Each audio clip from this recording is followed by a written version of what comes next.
Hi ha coses que tots sabem. El jovent domina millor la tecnologia que la gent gran. Ells tenen molta facilitat, amb aquests dos dits, pum, pum, pum. Jo només faig amb un dit, pum, pum, pum. En canvi, la gent gran ha viscut més que la gent jove. Elles tenen molt més experiència en la vida i doncs ens poden explicar com vivir la vida, com ser feliç, experiència d'això. Ara que cada generació s'aïlla fent servir la seva pantalla, la desinformació ataca a joves i grans. Cada cop utilitzen mètodes més sofisticats i no et pares a pensar si t'hi va al caler poder sí que vigiles més. A uns els poden faltar habilitats tecnològiques, als altres potser els manca experiència. Però i si fomentem el diàleg intergeneracional i cadascú aporta als altres el que sap?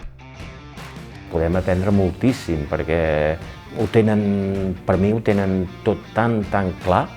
Així van néixer els tallers intergeneracionals d'alfabetització mediàtica.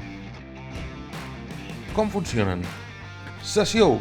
Formem els joves. Sessió 2. Els joves són els que formen a la gent gran. Finalment, joves i grans s'enfronten a reptes de verificació en equips intergeneracionals.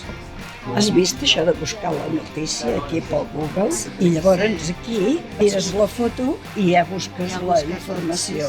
La Diputació de Barcelona, la Comissió Europea i Learn to Check hem posat en marxa el que jo sé sobre Europa. I tu què en saps?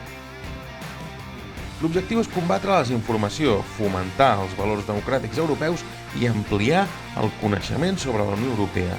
Qui és la presidenta de la Comissió Europea? És aquella rossa, com es diu. Com s'enfronten les parelles intergeneracionals als reptes? 1.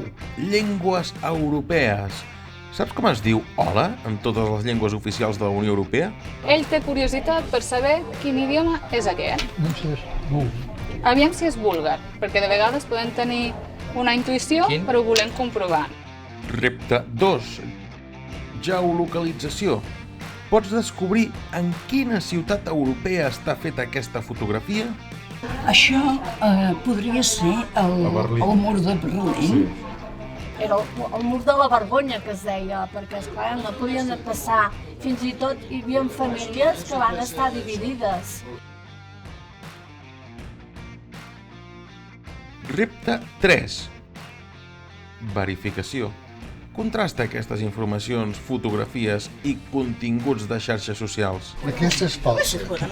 Aquesta també és falsa. Aquesta fotografia és real o és falsa? És falsa. I tot això ho he seguit tot i aquesta foto és la primera que veig aquí, que no n'he vist cap.